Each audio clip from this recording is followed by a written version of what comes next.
On the morning of February 24th, 2023, Brendan Banfield called emergency dispatch and said he had just shot an intruder who was in the middle of attacking his wife.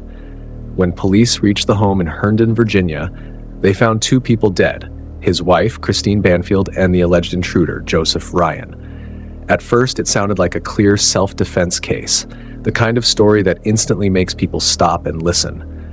But within 48 hours, investigators began to see that the story did not line up. The physical evidence did not simply raise questions. It directly pushed back against the version they had been given. If you want to dive deeper into these chilling real-life cases, please subscribe to U.S. Crime Stories and hit the bell for more updates on justice.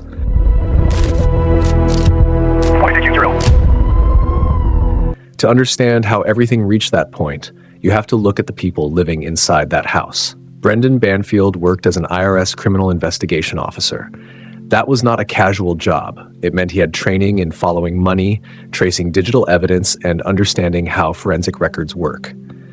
His wife, Christine, was a pediatric nurse, someone who dedicated her life to caring for others. They had a 4-year-old daughter, and they had also brought in an au pair from Brazil named Juliana Perez Magalhães to help around the home. From the outside, it looked like a normal, busy suburban household. But behind closed doors, there were things happening that people outside the home knew nothing about. The investigation began the moment that 911 call came in. Brendan told the dispatcher he had used his weapon to protect his wife. When officers arrived, they had to deal with the scene exactly as it appeared in front of them. And this is where the case starts to take a turn. Because Brendan worked for the federal government as an investigator, he understood how law enforcement thinks. He knew what police would be searching for. He knew what a legal self-defense claim in Virginia had to show. He knew that if the scene appeared to show an immediate deadly threat, the law could work in his favor.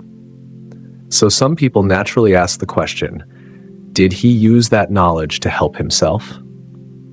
That is a fair question. Prosecutors later argued that his background gave him a serious advantage when it came to manipulating a crime scene. They suggested that he understood how to make things appear like a simple, clean case of a man protecting his family. But there was another side to it too. Fairfax County Police were not simply going to accept a federal agent's word without checking everything. Even with his background, they still had to follow procedure. They secured the house, photographed the scene, collected evidence, and took statements. They knew that if they made one serious mistake, a high-profile suspect with federal law enforcement experience could tear the case apart in court. So they had to move carefully. They had to be patient.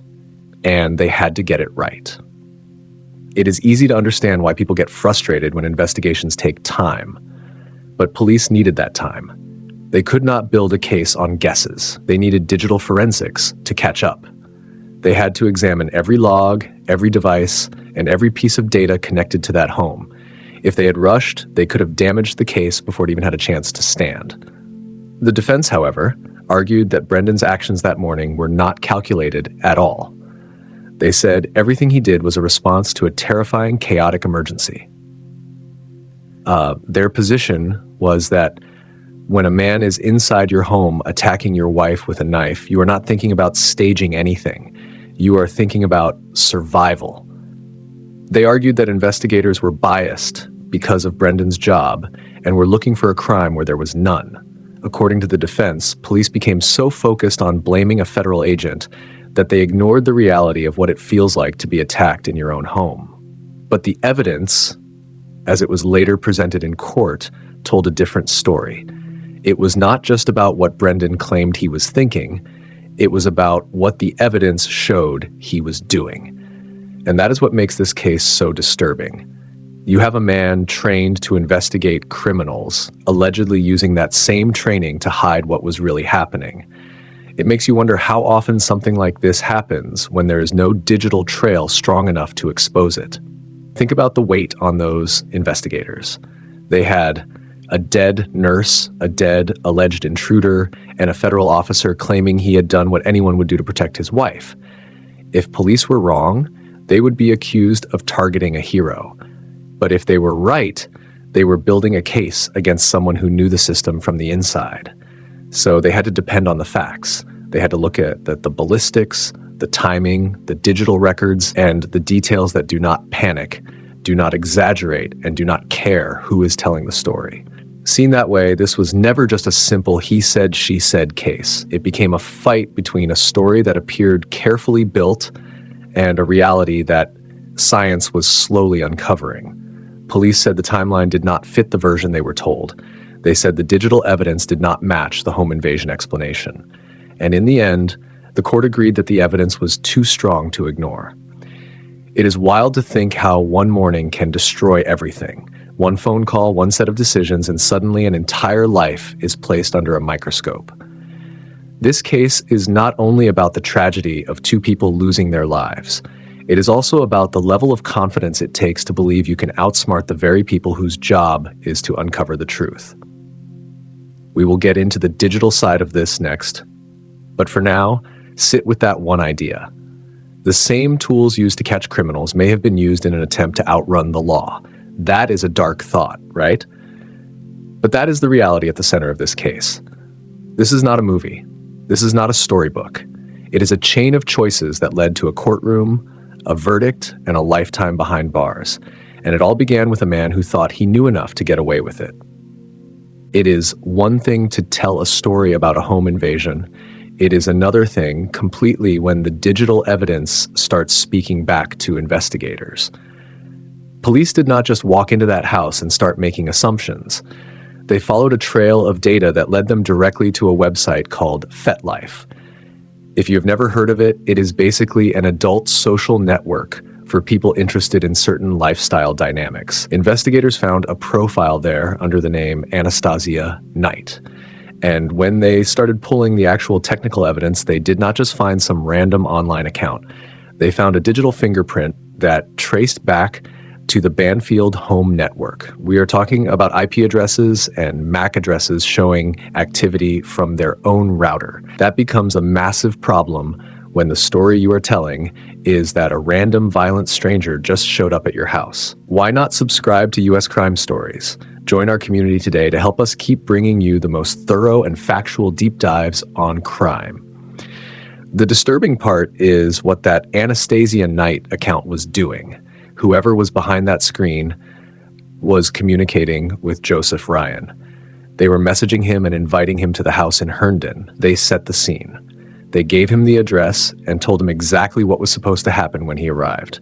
It was a setup.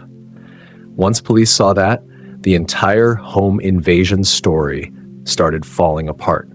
How do you explain a stranger breaking into your home when someone from inside that digital trail had been chatting with him online just hours earlier and inviting him over? Holy cow, when that came out in court, the tension shifted immediately. It changed the whole case. But then the defense attorneys had to do their job. They stood up and basically said, wait a minute. They introduced what they called the Wi-Fi reasonable doubt. Their argument was straightforward. An IP address can show that a device connected to the internet, but it cannot prove who was actually holding that device. They argued that anyone inside the house, or even someone who hacked into the network, could have been the person typing those messages. And honestly, you can understand the angle. It is a classic defense strategy.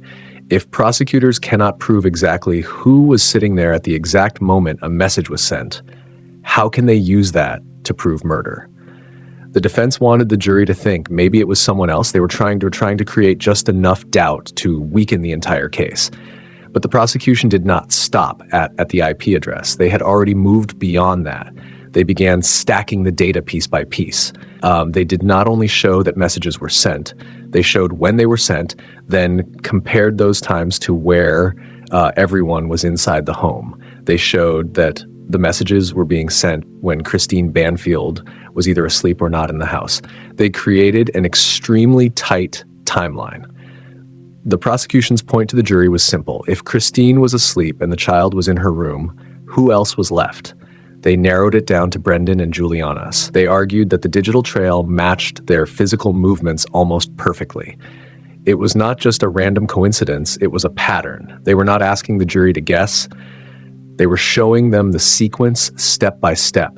It was almost like they had a map of the house and a clock side by side showing how the online messages lined up with the people inside. You have to think about the families here, especially Christine's family. Christine was living her life, working as a nurse and taking care of her little girl. And while she was inside her own home, all of this was allegedly happening right around her. That is heartbreaking to even sit with. That is why the facts matter so much. This is not just about calling people evil and moving on. This is about real human decisions that ended real human lives. The defense tried to make the case about technology being unreliable, but the state made it about human behavior. Prosecutors argued that the technology was simply reflecting what Brendan and Juliana were doing. It is like when someone tells you a story, but the details do not match what you already saw with your own eyes. That is what the prosecution was showing the jury. The digital reality was too strong, too detailed, and too loud to ignore. And it is actually wild when you really look at it. Brendan was trained to find this type of evidence. He understood digital footprints. He knew that even when a message is deleted, servers can still keep records. And yet, he allegedly continued using that profile from inside his own home. That is one of the most baffling parts of the case. It is almost like he believed he was smarter than the system, because if someone is going to set another person up, you would think they would be much more careful with their digital trail. But that is the thing about crime. People get comfortable. They start believing they control the story. And that is usually when they make the mistake that brings the truth into the open. The court saw the logs, they saw the timestamps, they saw the connection to Joseph Ryan. And once those dots were connected, the home invasion story had almost nothing left to stand on. What first looked like a mystery became something far more calculated, a step-by-step plan that investigators slowly uncovered. It also makes you think about how much of our lives are recorded now. We leave traces everywhere, where we go, who we speak to, and even what we are typing late at night. In this case, those traces became the difference between a tragic mystery and a murder conviction. It was not some dramatic movie twist. It was a slow, careful unraveling of facts that had been sitting there the whole time, waiting for the right investigators to follow them. And when they finally did, the entire story collapsed. The morning of February 24th, 2023 is the point where the digital evidence we discussed earlier collided with the brutal reality of what happened inside that Herndon home. To understand this case properly, we have to slow down and look closely at the timeline, because that is exactly what police, the medical examiner, and eventually the jury had to do. The key details came from official records, dispatch logs, forensic reports, and sworn testimony. So if we stay with what the court verified, this is not about guessing. That morning, the 4-year-old child who lived in the home was moved downstairs. That detail became extremely important, and prosecutors leaned on it heavily. When investigators looked at the scene, they had to ask why a child would be separated from her parents during what was being described as a sudden, unplanned home invasion. Then Joseph Ryan entered the house. Based on the digital evidence we already talked about, the state argued that he had been invited there under a specific false pretense. Now we have to talk about the deaths. The medical examiner's reports were understandably very painful for the families involved. Christine Banfield, a pediatric nurse, suffered fatal stab wounds. The pathology report did not leave much room for speculation. It explained the seriousness of her injuries and how severe the attack was. It was a violent and devastating end to her life, and the medical examiner was very exact in explaining what happened. Joseph Ryan, the man who came into the home, was found dead from gunshot wounds. And this is where the forensic investigation took a turn that stunned people in the courtroom. Ballistics testing from the forensic laboratory confirmed that 2 different firearms were fired at Joseph Ryan. That is a major detail. One weapon was a pistol belonging to Brendan Banfield, but the second weapon was handled and fired by Juliana Perez Magalhaes. Holy cow, that second gun changed the entire case. It shifted the legal question in a major way. Suddenly, this was not just about a husband claiming he defended his wife. It became about 2 people using 2 separate weapons against the same man. And that created the central question everyone had to face. Why did Juliana Magalhães fire at Joseph Ryan? If he was already down, if he was already unable to continue, why fire the gun? That is where both sides in court clashed hard. The defense's early argument was built around fear, trauma, and human instinct. They argued that if you are in a terrifying situation where a stranger is attacking someone you care about with a knife, which is what they claimed was happening, you are not calmly thinking through every move. You are panicking. According to the defense, Juliana reacted in fear, and firing the weapon was a desperate attempt to save Christine. They wanted the jury to see her as someone caught in a horrifying moment who acted under extreme pressure.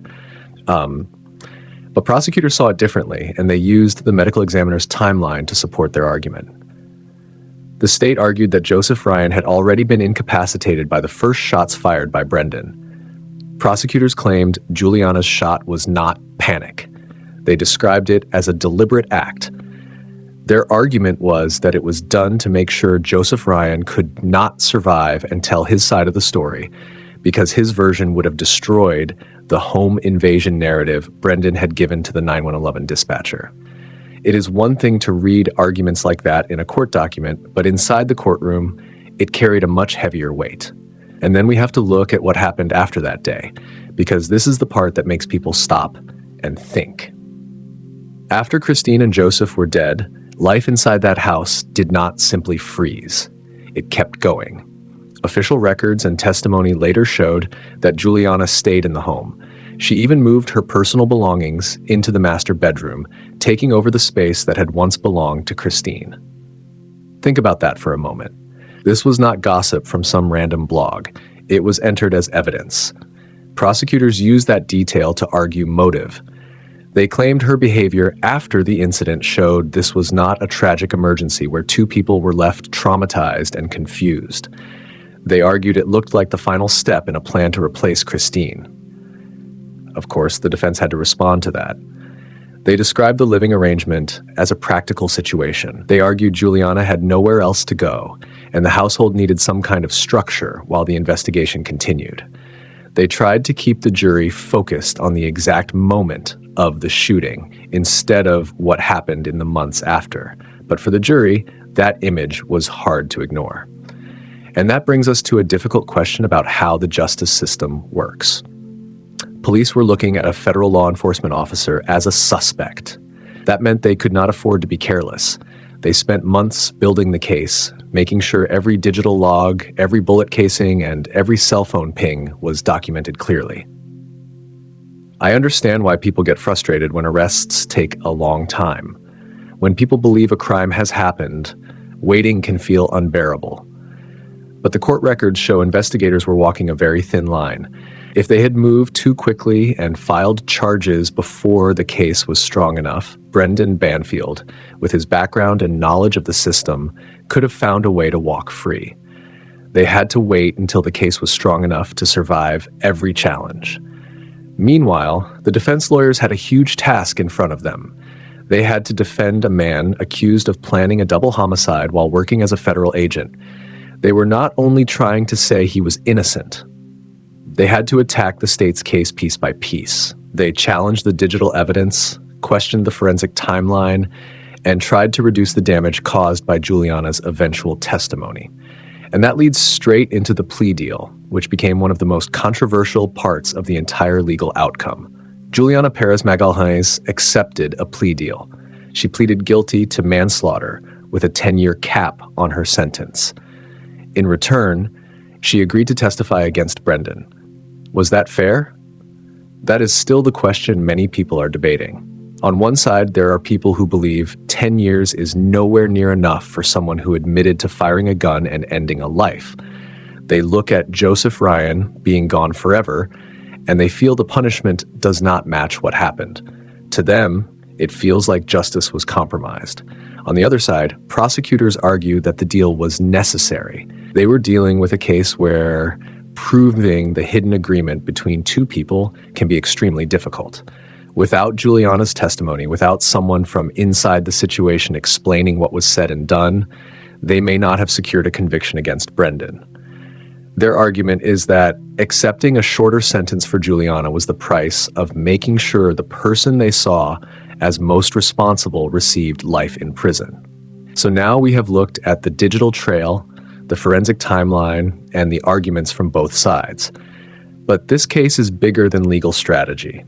A little girl lost her mother, 2 men lost their lives, and everyone connected to them was left trying to understand how it all happened. It forces us to ask what justice really means. Is justice only about how many years someone spends behind bars, or is it about exposing the truth, even when it takes a long time to get there? When you think about Brendan Banfield, a man trained to investigate crimes, allegedly using that same knowledge to commit one, it changes the way people look at the badge he carried. And when you think about Juliana, the au pair who entered that home to help a family and ended up connected to a homicide, it shows how quickly a normal life can disappear. The court eventually found Brendan guilty of aggravated murder. Chief Judge Penny Asgarat sentenced him to life without the possibility of parole. That ended the criminal trial. But the impact of what happened, the way the case unfolded, and the questions it left behind are still being talked about today. And you have to wonder, if investigators had not been patient, if they had not followed the digital breadcrumbs so carefully, would we even know the truth? Or would this have been written off as a tragic home invasion? Just like Brendan claimed during that first 911 call, that is a chilling thought. It reminds us that behind every official report and every case file, there are real people, private decisions, and a slow process of truth being dragged into the light. The forensic record may be closed, but the bigger conversation about justice in cases like this is still wide open. Before we wrap this up, I want to hear what you think. Given how complex this case was, do you believe the plea deal offered to Juliana was a necessary tool for justice, or was it a failure to hold her fully accountable? Drop a comment below and share your take. Thank you for staying until the end. We truly appreciate your support. Do not miss our next video, where we break down the final verdict and sentencing.